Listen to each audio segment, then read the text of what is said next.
Yeah. This bit upwards. Let me see if I can You've angle the camera. got a smile that just totally lights up the room, I have to say. Oh, thank you. Oh, thank you. No, I just love it, you know, when you smile at someone and they smile back, it's just one of the most beautiful gifts you can give someone. Yeah, it's because you're smiley as well. You're infectious. That's why. It's a thingy, isn't it? It's what you call one of those continuous circle things. But I don't know. It's just something that I've always done. That I've had people say, "Oh, you can't be smiley all the time," and it's true. You can't be smiley all the time, but I choose to be. All the time, because you know, don't get me wrong, there's stuff going on in that head that a weaker or a more fragile or frail person would be absolutely terrified by. You know, even I can be terrified by what goes on in that head tell me sometimes, about it. you know, but you know, when push comes to shove, I think it's just nicer to smile at people, and it's nice. It's really good when you get that return. Yeah, definitely. Thank you for that. How's your week been so far? How has it been? It's been all right. It's my first week back because I took some time off. It's been actually quite nice, like, because I feel like at the end of last year I was just like done. I had nothing left. I hated everything. I was just like, you know, just like in a bad like. I just couldn't even get out of it. And then I took like 3 weeks off, and then now I'm back. I'm like emailing people. I'm like, oh, I hope you've had an amazing new year. And then I'm like, hold on a minute, can I say that? Yeah, I was like, I hope you've had a decent start to the year. That's a bit clerical and religious, isn't it? We've just got to be so careful about the wording of it. But the thing is, right, that's one thing. I'm going to backtrack on that. I want to ask you, because it's a weird concept anyway. How do you take a holiday in a pandemic? How do you take time off when we're not allowed to do anything? It's just that, what did you do? What did you do? Switched off. Yeah, I just switched off, really. How did you do it? How did you achieve getting away from it all? Came off the internet. Good, yes. Yeah, read lots of books. What did you read? Anything books. like? I read so much, like, because I love reading, but I never really get the chance to read. And then if I read before I go to bed, then I'm falling asleep, so I can't take it in. Like, there's been this book I've been reading since August, and every time I'd open it, it was actually annoying me because I couldn't get into it because I kept wanting to go to bed. So I finished that. It's called Children of Virtue and Vengeance. It's by a lady called Tomi Adiyemi. It's the second book in a trilogy. It's like the Nigerian Harry Potter almost. Nice. Kind of magic and bringing it back, and kind of like nobles and poor people and, you know, that sort of thing. Well, you need to give me that so I can put that as a link on the chat, because I like to have recommendations, because what can we do? We need to read. So recommendations always are welcome. Yes, I'll send you that. What else did I read? There's a book called My Dark Vanessa. That was quite harrowing. Okay, kept you awake. I was reading it like, oh my goodness, like, it's quite disturbing, but it's really well written. What else did I read? I've been reading I haven't finished it yet, but like flicking through this book called Hood Feminism. Okay. And it's by this Black American activist, and the sort of blurb is like notes from a woman that white feminists forgot, and she kind of almost goes through all the different areas of society and why the one sort of fit of feminism can't work for Black and brown women. Absolutely. Yeah. It's nice. I'm glad you've mentioned that as well, because I like to consider myself a feminist.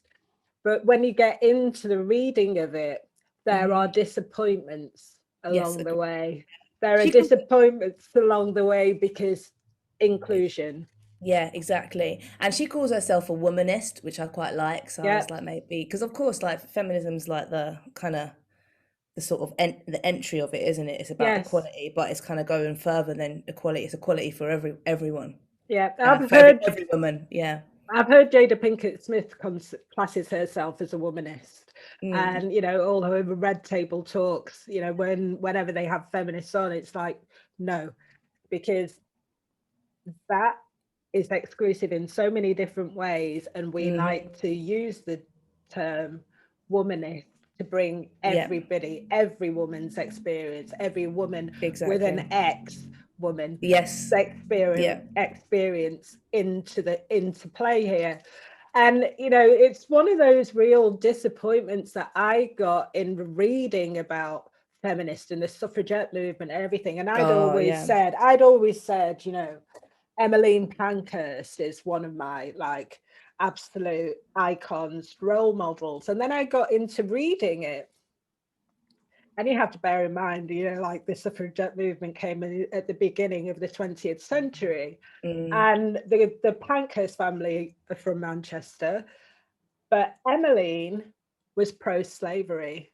And it was Christabel that did all the work to go towards the abolition. She was an anti-abolitionist. So I felt it in my throat, because I've always been like, yay, suffragettes and yay, Pankhurst, but I've been cheering for the wrong one. Yeah, and they said that, you know, wasn't it that one of the things is that they can't let a Negro man get the vote before a white woman? Yeah, absolutely. That was kind of part of their manifesto. And she kind of touches on that in the book, kind of the lady, I think her name's Mikkel, she kind of touches on it, and kind of like the beginnings of feminism, sort of the beginnings of it was to kind of assist white supremacy. So it does kind of do what you, Yes, and even, you know, there was a show recently, like end of 2019, Mrs. America. And watch it. It's really super good to watch, because it talks about, you know, it's about the feminist and anti-feminist movement through the 60s, and you know, how women getting the vote and this, that, and the other. And it talks a lot about Shirley Chisholm, who was the first Black woman to run for president, you know, and she worked with, all of that history is in there.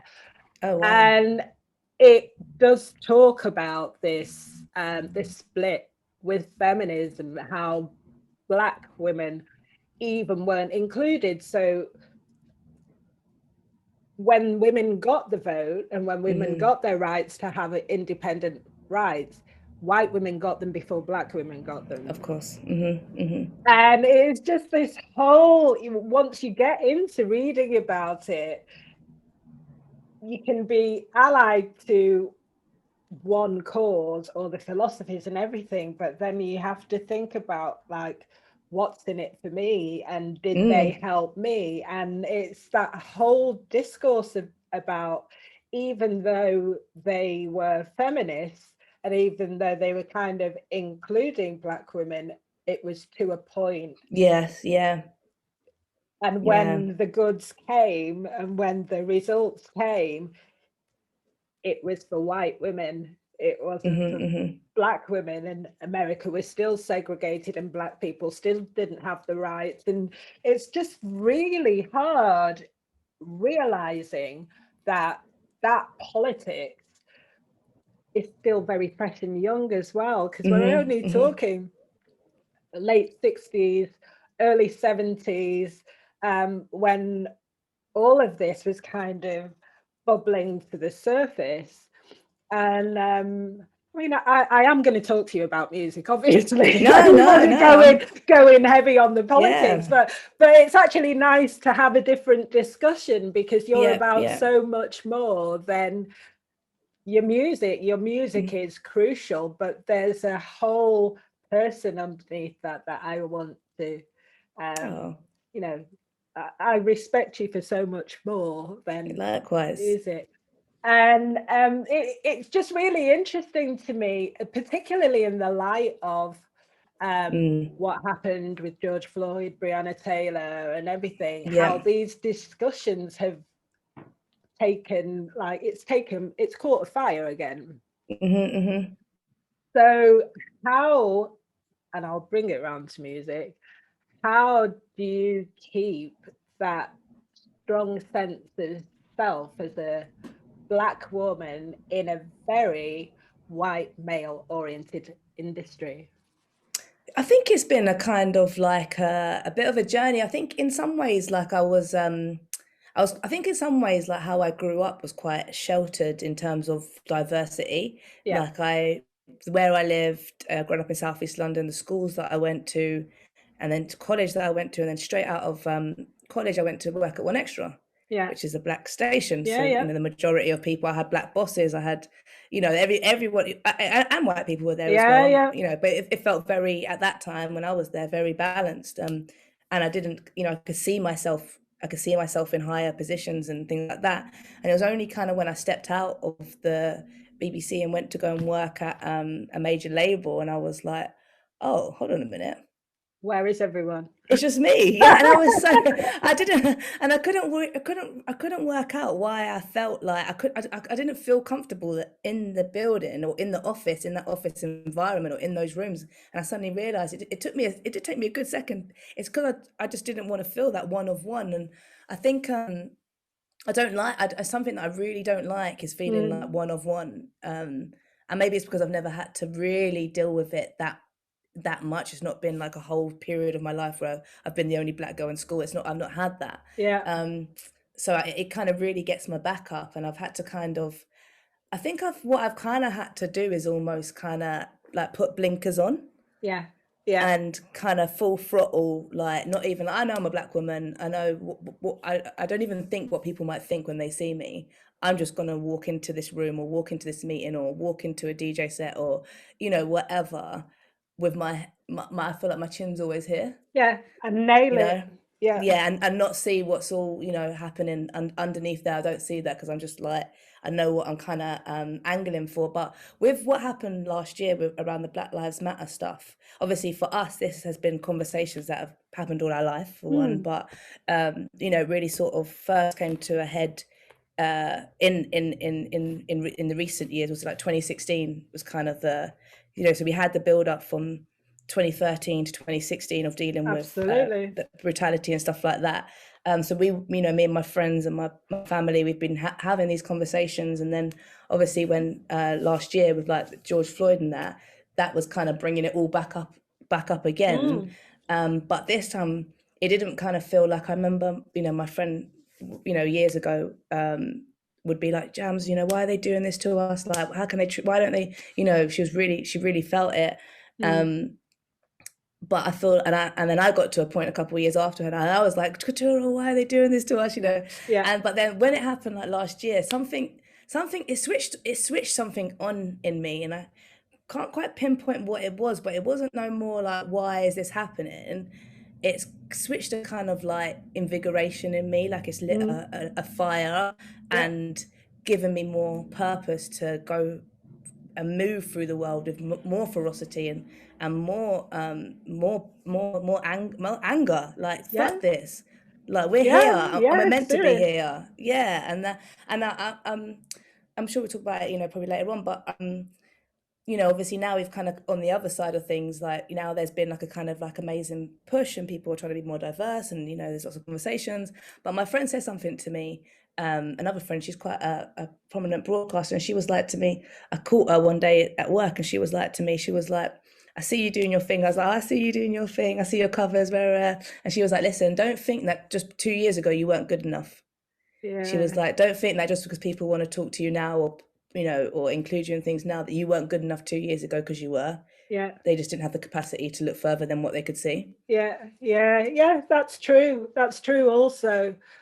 There's an interesting sort of opposite. Or rather, I have an interesting opposite experience in life to you. I've always been the only one. Like, all the way through school, my family, me and my twin. You got a twin? Wow. Yeah, I've got an identical twin sister. Wow. Yeah, that's the picture. I'll show you. This is an old picture, but this is me and my twin. Wow, I would probably see someone in Manchester be like, pull it. And it happens really, and it happens for her as well. And still, we're 54, and still we're the twins. We'll always be twins, whatever, nothing you can change about that. But we were brought up in a white Irish area. My sisters were brought up in a white Jewish area. When they went to school, they were the only ones. You know, I was speaking to my sister Alicia yesterday, and she was like, I was the only one in the year. So whenever there was a school reunion, and it's obvious who she was. Yeah. You know, it's like, oh, there's Georgia, there's Alicia. You know, it's like they know who we are because we were the only ones. You know, you can't mistake it. And all the way through work, even when I worked at Piccadilly Radio, when I worked at Mercury Records, a little bit less, but there was like a handful, or like 2 handfuls of Black people that worked for Mercury Records, but the company must have employed, 500 people? Wow. 500 people, so 10 ain't that many. Yeah, it's nothing. And slowly but surely, they all left. So I think I was pretty much last man standing when I left in 94 for a while. 98 I left, and I was pretty much last man standing on the ground. Wow. For a while anyway. I don't know how it is now. And you know, the same when I was in France, only Black person working for Radio FG. But I never ever thought of it like I'm the only one. I just switched it off. You know, you just have to switch off that awareness, because you don't want it to give off that vibe of noticing. You just want to crack on and do your work. But like you said, when this George Floyd thing happened, it flicked the switch in that it invigorated me to think, first of all, not just how I'm different, but what can I do to help other people like me? Or if anyone's thinking that, if anyone's feeling that way, if anyone even wants to question feeling that way, I can say, I've been through it, I've lived it, it's okay, you can do it. Let's just, you know, let's go for it. Let's get together. Let's help each other. Let's hold each other up. You know, that's the effect it's had with me. This invigoration kind of fired me to investigate and find more people and bring people together in order to do that. And I saw that you've been doing it, Jaguar's been doing it the same, Helena Starr the same, Anne's in her own way. And in that, I want to ask you about your record label, because you know, it's another way I see for helping a brother and a sister up. So how did you start the record label? So I started it, well, it used to be a radio show on Represent before it was a Future Bounce sort of name. And then it was a club night. And initially, and I actually think, I've been thinking about this the other day, but I think how it started is true to the ethos of the label, which is there to put others on. And I actually had started like mentoring an artist. We'd meet up, we'd talk, and she was like, oh, why don't you become like a creative advisor type thing? I didn't want to be a manager. So I was like, all right, cool. I was like, I you know, through our work and what we both do through, you know, not just being DJs, but being around the industry, we know so many people. So absolutely. I'm always like, how do I put this person with this person? So I knew someone that was quite high up at a distributor. So I was like, let me go and get you some money. Let's go and get you some funding. This is when distributors were like, you know, giving any artist that had a vision some money. So I was like, I'll go and get you some money. So I got a meeting set up, and I went to the meeting alone actually. So I went and I was like, oh, you know, I've got this artist that I want to, you know, I think she's wicked. I think we'd love to get some funding. And then he was like, well, you know, to be honest, I'd rather give you money versus one artist. I'd rather give you money to start a label. If that's something that you would be up for doing. And it had been something that I'd been thinking about, and people would always say to me, you should start a label, but I just didn't feel like I had the know-how. And it felt like a big mountain to me. But when that opportunity sort of presented itself, I thought I'd be stupid to say no to someone willing to invest in the label starting. So I did it. I launched it with my manager at the time, and she had come from working at MTA Records. Okay. So she had that experience of the back end. Massive independent label. Loads of, you know, really, for drum and bass. Yeah, of course. So they everything from A&R, production, distribution, marketing, like she did it. involved in all angles. Yeah, it's and one a small person. team. Yeah. So I sort of, we collaborated, and she sort of did the back end. I did the front end of signing A&R, and she did the back end of sorting out the business, Right. whilst teaching me along the way.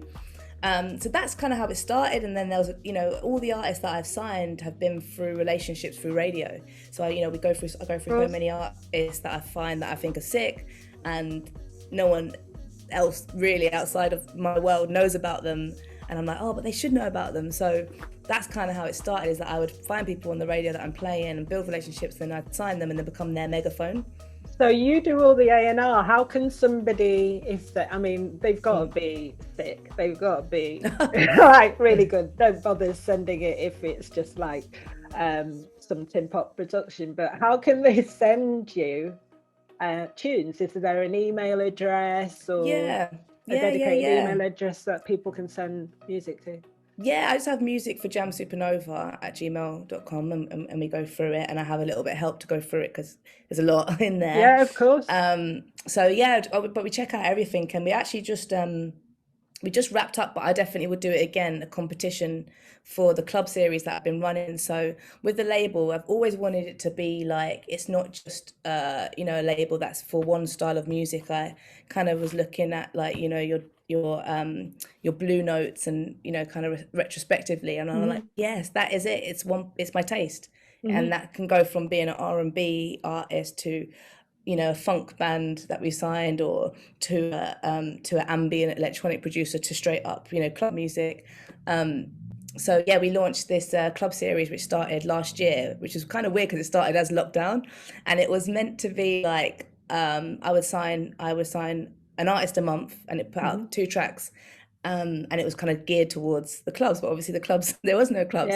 But there was never a thought in my mind of whether I should pause it. So we started it in March, and we just carried on, and it's been the most incredible experience that I've ever had. It's been like excellent. Constant. But so we did a competition, so I've got one more slot, because it's going to be a compilation and vinyl by the end of it, and I've thrown it out. I had thrown it out, so probably by the time this goes out, we would have closed it. But, I think I'll turn this around in a week. Okay, yeah. So there'll still be time. Yeah, it closes today. Oh, but I know. But still, yeah, but yes, I've thrown it out there. Like, if you're a producer, if you're up and coming, if you like what we already put out, then send me your demos, and that'll be the last slot. But I think I'm going to do that. One. Yeah, I'm going to do that with every comp now, every series, because it's nice, because you know it's so easy to get like clicky, and there's so much, like, I mean, you know, it's in not just in electronic music, it's in every genre. Everyone's, you know, clicky, and you talk to you bring your mates in, and they bring their mates in, and then it's all like that. And I was thinking as well, where we haven't got the clubs and we haven't got the chance to meet people in real life, it's kind of meant that people that aren't part of the industry or part of a scene don't really get a look in. So for me, it was about reaching further than my friends, and in my vision, and opening it up. So I think every time we do the series now, because I want to continue it yearly, we will open that one slot. It's one of those where you could even do it geographically if you wanted to throw it that wide open. You could do like they do with Ibiza or Miami or whatever. You could do it like London, Glasgow, Manchester, and get people, and then it kind of broadens it out, and you're not kind of tunnel visioned on your own crew and your own locale. And I think that's one of the beauties really of the pandemic, because there have been beautiful things to come out of it, is that it has brought the world closer, because you know, we're not focused on, oh, I've got a gig in Glasgow, or I've got a gig in London, or whatever. The gig, every time you do a gig, really is worldwide. And that's kind of how I've always thought about, even for my One Extra show. I never really thought about it as a UK listenership. I always thought about it as a global show. We play, you know, something that's popping off in Japan to what's happening in Sydney. And I've always kind of liked that. And I think that comes from spending a lot of growing up on the internet. Yeah, So, yeah. things like SoundCloud, talking to people and all over in your inbox. And that's kind of just sort of carried through, which I love the fact that me and my partner, we always say we could probably go to anywhere in the world and have somewhere to stay, Ah, because of through music. yeah, totally. So, question then, I mean, we've talked about listening to A&R. Do you listen to all your own music, or do you have a team that helps you put your show together, or how does your radio show work? What's Yeah, an so I listen to, ordinary planning for it? yeah. So it kind of again goes back to like what I grew up with and that. So I always start online, and I try. So obviously I get sent a lot of emails from pluggers, and then obviously I have two email inboxes, like one for pluggers and my general business, and then one for like unsolicited people that I don't really know. Yeah, But they're my last point of call, because I feel like going through what people send you takes away the element of like autonomy yeah, and taste, and I kind of think it wavers you a little bit sometimes. So I always sort of start online, and I like to read and listen at the same time. So I might go on, like, I still go on my favorite blogs or my favorite websites. I know like blogs are not as prominent, but there's still some amazing ones out there that I regularly go on. And then and it's always sort of developed as which would time's you gone on. recommend as a blog? What blog would you recommend that people go and have a listen?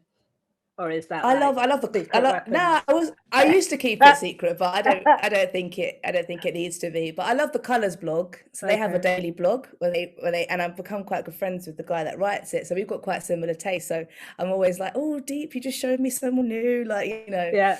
But they do a daily one, and theirs is global. So Okay. it's, and that's what I quite like. So every day they post someone's track, which is lovely. So that's always my favorite one, because I find some great stuff on Okay. there. But it's always evolved as time's gone on. So it used to be like I'd go back 7 days through SoundCloud.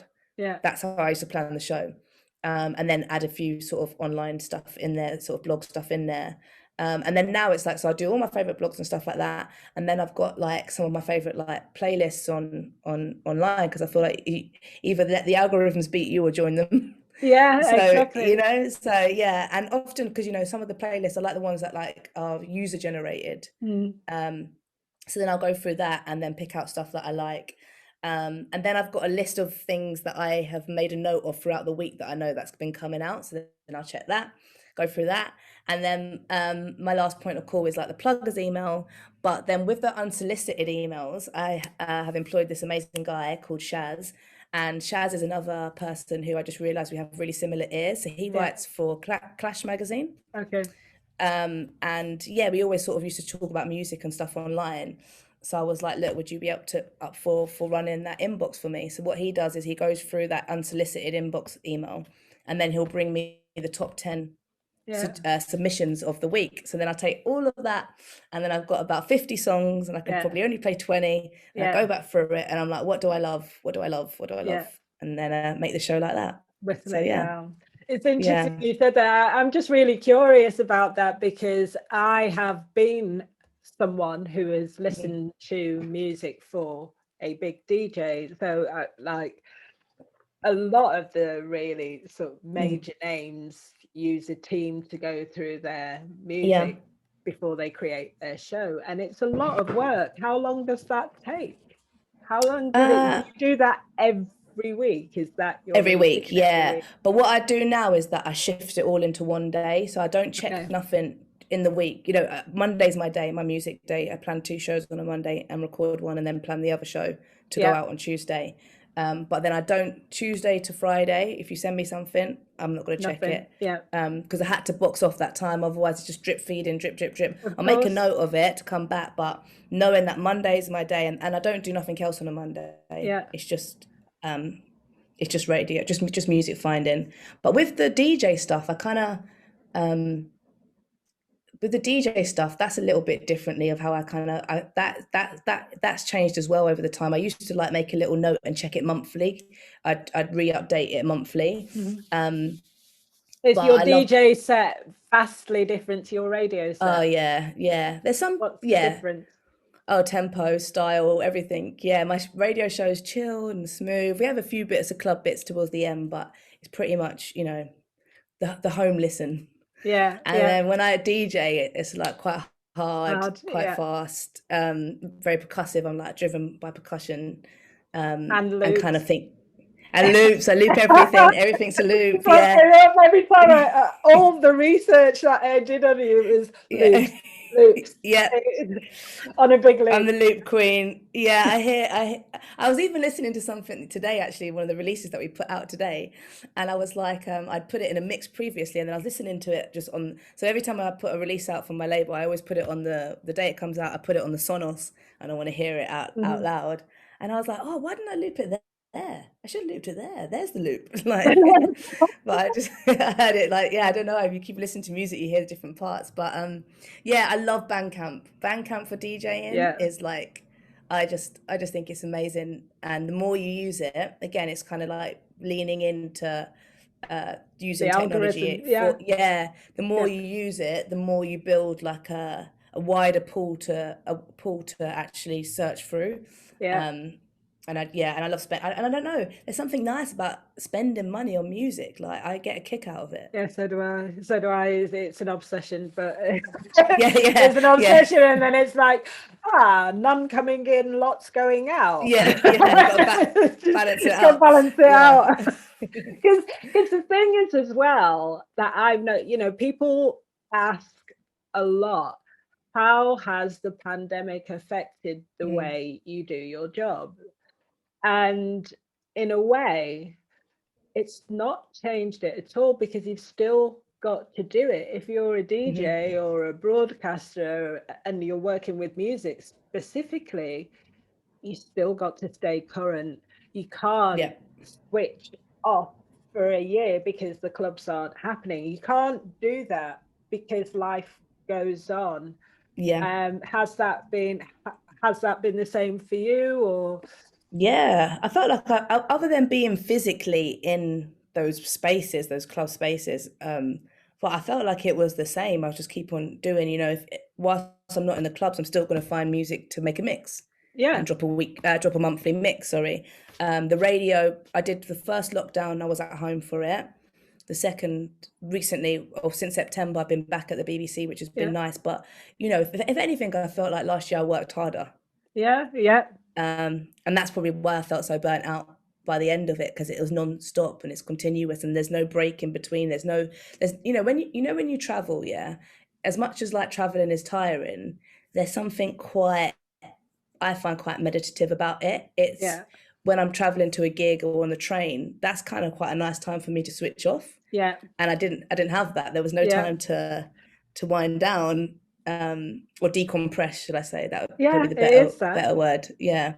And you're locked in the room as well, or you're locked in the house. So it's just like this very intense production circle, or this listening cycle, rather, not circle, cycle, that you can't actually move away from unless you switch off your socials, you switch off your phone. So then you've continued to work, you've continued to run your label, you've continued to do your radio show. Can I backtrack and ask you, would JAMZ at 10 years old, when she first put that record on at a house party, have thought that JAMZ at 25 would be where you are? Oh, I have to give a disclaimer. So that was an old bio. So I'm definitely 30. Oh, you're 30. Yeah. No, that's all right. People age, because I'm 54, so Yeah, and so I'm into it. So that some people would have been like, yeah, I'm still 25. I'm like, no, I'm 30 and I'm proud. Like, yeah. Well, I mean, but yeah, I think would I have thought that? No, I don't know. I don't think I did really think. I don't not like sound cocky, but I always knew that I'd be doing something. I never. Not cocky. But I just knew that I would be doing something, and it wouldn't be ordinary. What that would have been, I don't know. But yeah, I've kind of always I guess dreamed quite big. So yeah, I feel like yeah, maybe if you would have asked me if I thought that at 20 or 18, sorry, when I left college and was trying to get into it, whether I thought I'd be where I'm at now, or like, or when I got like the first sort of round of rejections, whether I thought I'd be Mm. where I'm at now or who I am now, then probably not, because the version of what I wanted was so different to what I'm doing. So you mentioned a word there that is key to the creative experience. I say 99% of this job really is rejection, and then you get the opportunity, like that 1% of opportunity, and it's that 1% of opportunity that you can do whatever you want with. Mm-hmm. Rejection, how do you handle that? How many did you get? How did you overcome it? Because Yeah. you know, a lot of people, when they get one rejection, that's it. They can't fight back. So Mm-hmm. how did you overcome it? I think the sort of main the biggest rejections that I had went on for 5 years. So And it's tough. It's tough. and I feel like if I never had that experience, then I wouldn't have the self-assurance that I have now. I'm not like an overtly confident person, but I know that I can overcome anything, and I know that if what I want I can have it. It might not be in that way or in the time frame that I want it in, but if I want it, I can have it eventually. So the first, I remember the first rejection. So I thought in my head that I would start working at One Extra. I started there at 19. I thought that I would work there for 2 years behind the scenes, and then they would be like, "Oh my God, you're so You're so amazing! brilliant." Let's give you a show." Yeah, and obviously that didn't happen. So the first time I gave my demo in when I was 21. The first time I gave my demo in, and they were like, and I really, and also I had the back end. I could hear other people's demos. Yeah. So you So know what the time is. right. So in my head, I just thought that I had it. Like I thought, yeah, cool. So, but if I was to take away that ego, I actually wasn't that good, and I wasn't being myself. I was like, hey, it's JAMZ, I was doing, hey, it's Jamila on BBC Radio One Extra, and no, you know, like really like Yeah. larger than life version of me. And I got called in to have a meeting with one of the guys, a lovely man called Rob Littlejohn, and he sat me in a room, and I was all like excited. I was dressed up. And me and my mum were going to go. Yeah, me and my mum were going to go shopping after. And then he was like, you know, we think you're lovely and you work so hard, and you're. This is really hard for me to say, but you're just not good enough right now. And I just burst into tears. And I was like, and then he was like, I'm so sorry, but let's work together. Let's work on it. This is part and parcel of it, kind of thing. And I left, and I had to still go shopping with my mom, and I was just crying, crying in Topshop, and that was and he even tells his story to this day, because he went out and went to someone, was like, I've just broken her heart. He's like, I'm gutted, I just broke her heart. I had to do it, but he was really, he felt it as well. He felt how hurt I was. And then that was the first one. And the second one, it was like, then you're still not good enough. But by then I wasn't really crying, because I was like, I've heard that already. The third time was like, okay, you're getting good now, but nobody knows who you are. The fourth year was like, okay, now you're getting good and people are starting to pick up on who you are because of Represent Radio and stuff, but you're just not what we're looking for. And then by the fifth year, I was just like, you know what? Like, I had taken all those rejections, kind of forced me to start building even more independently. And away from them. So by the fifth year, I just kind of didn't even put in a demo anymore. I was just actually like, well, fuck you, actually, because I'm doing my own thing. Yeah, I'm doing my own thing, and actually, and this thing's pretty sick. Like, I had quite a good following on Represent with my radio show, and in the online world as well, kind of globally.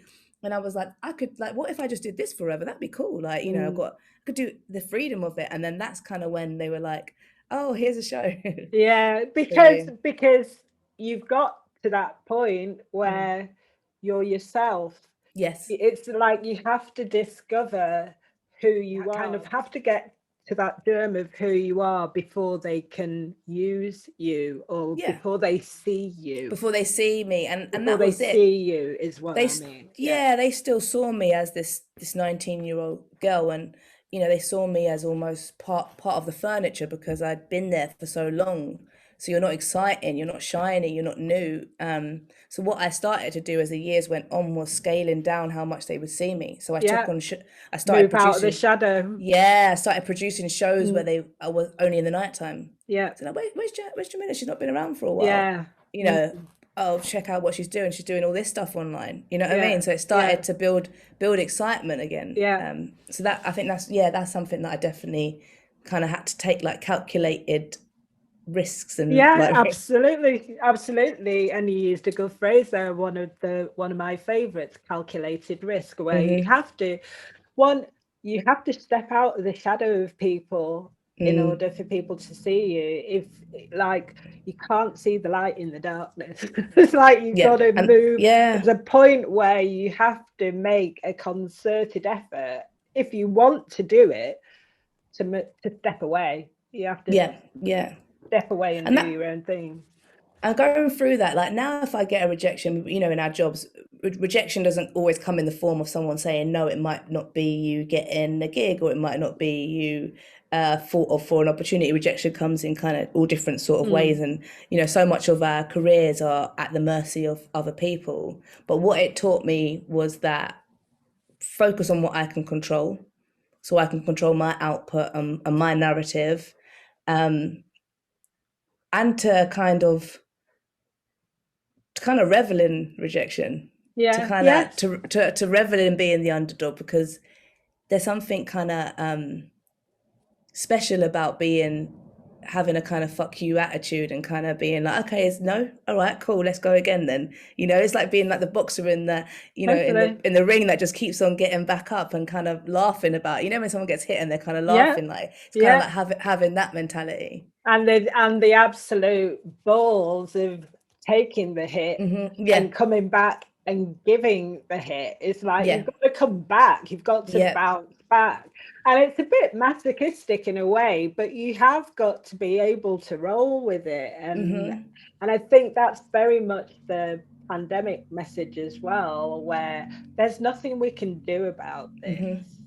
So when there's nothing we can do about this, how do you get through it? And what will you do with it? What will you do with it? Because it's either a curse or a gift, but you've got a choice.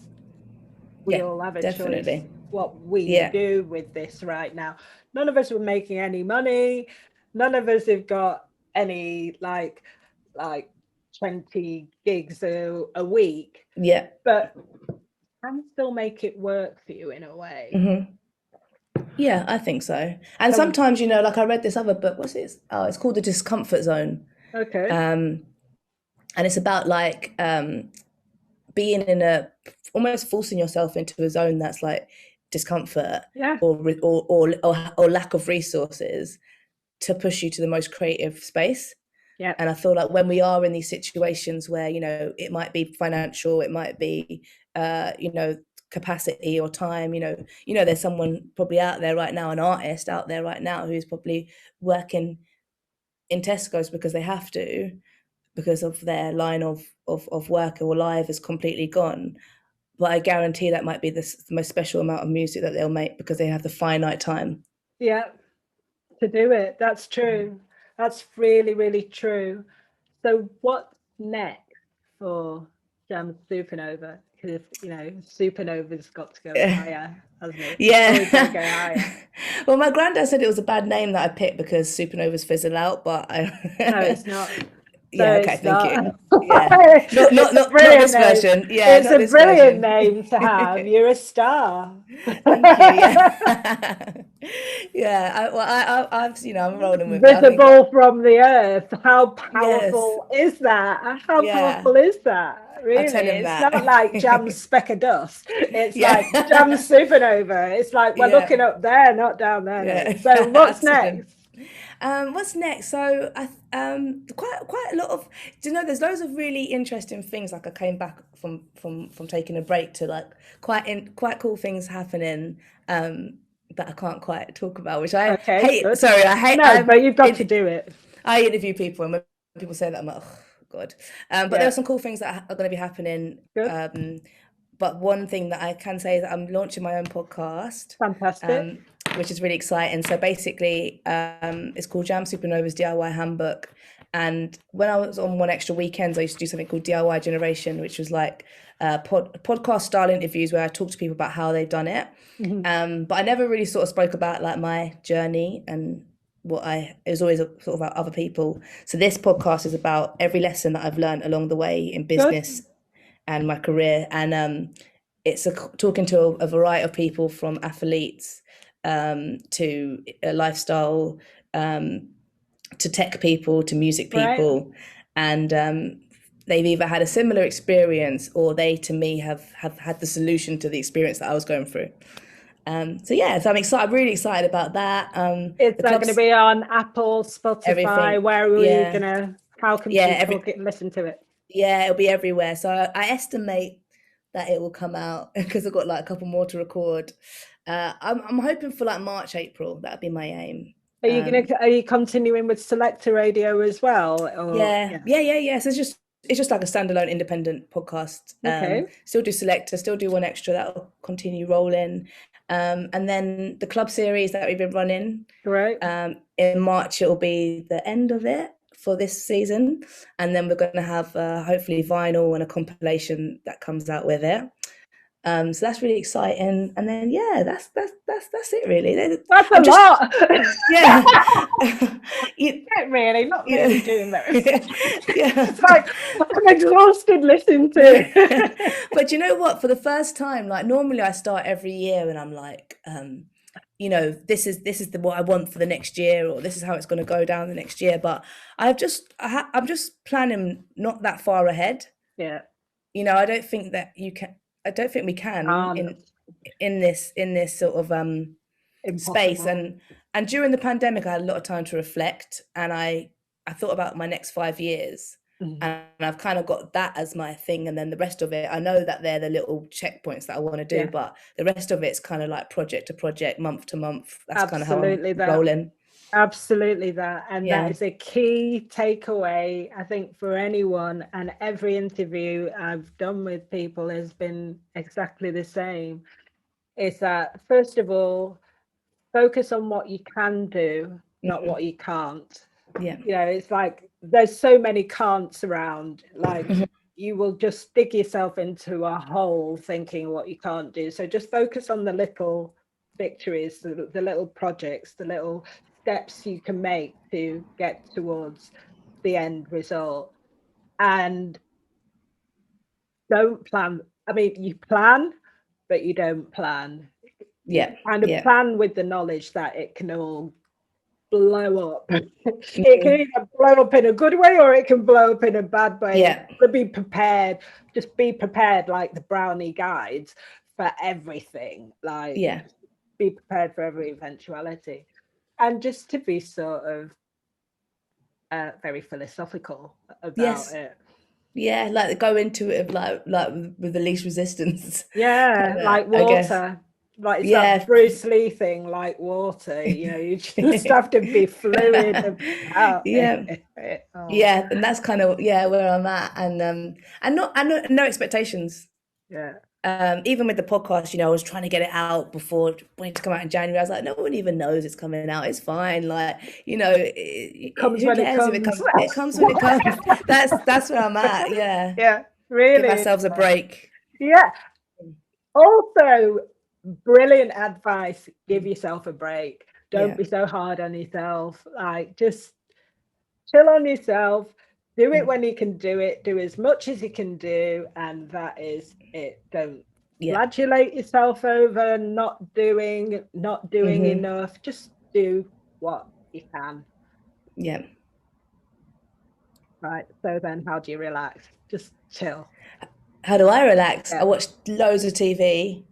Love TV. Favorite TV. I know you mentioned Euphoria in one thing. I've watched Euphoria. I watch everything. I like anything that's been on Netflix. I've probably seen it. Like, if it's been talked about, then I've watched it. I'll in talk because I bet you I can name one show that you haven't watched. Have you watched Lupin yet? That's this weekend. I've carved out the time. Like, I'm ready tonight because I'm trying not to drink as well for this this period of time. You dry January. I'm dry everything. I've been sober for 3 years. So. Oh wow, yeah. I mean, I don't know if I'll get that far, but I will mindfully drink. Hopefully. Good. Well, I mean, yes, and I'm not drinking because like I'm just totally against it or anything. I just don't drink for me. So yeah. Be mindful about your drinking. Yeah. And you know. And exercising, actually, like I know that sounds a bit counterproductive, like of how I relax, but that's how I switch off. Like I really love exercising. I feel like that's the one time in a day that I have to myself in my head. So are you Joe or not? Or are you yoga, or do you have your own workout in your head? Or I started. There's a girl on Instagram called Kira London. Okay. I'm sure if you speak to a lot of people are working out with her. So she's basically. Oh, are they? Okay, I don't know. Yeah, this Instagram gym. Basically, it's all for her Instagram. So you, it's all like you get £15 a month. You get access to her private Instagram, and there's like 4 classes a day. She's got trainers, so I just get it up on my laptop. Cast it to the TV. Oh, dope. Okay. And then their works out, and they're like kind of like hard hit, lots of hit weights, lots of booty bands. Okay. And then I've started doing a little bit of yoga. I never really thought I liked yoga, but actually there was a good class on there. And then since then I've been like trying to do a bit of yoga. So it's a good way to stretch, to force yourself to stretch. Because I always sometimes finish exercising and I'm like, right, the day starts now, and I won't stretch, and that's not good. So in closing on this one, and just bringing it back to the music, I want you. Did you have a chance to think about 3 tracks, past, present, and future? I did it in a cheeky way. Okay, do it whichever way you want. So which are the 3 tracks? Okay, so I thought about it. I was racking my head. I was thinking like, oh, you know, what 3 tracks? But I thought, you know what? Let me think about where my mind's at. So I thought I would do 3 tracks from my label that represent the past, the present, and the future. Excellent.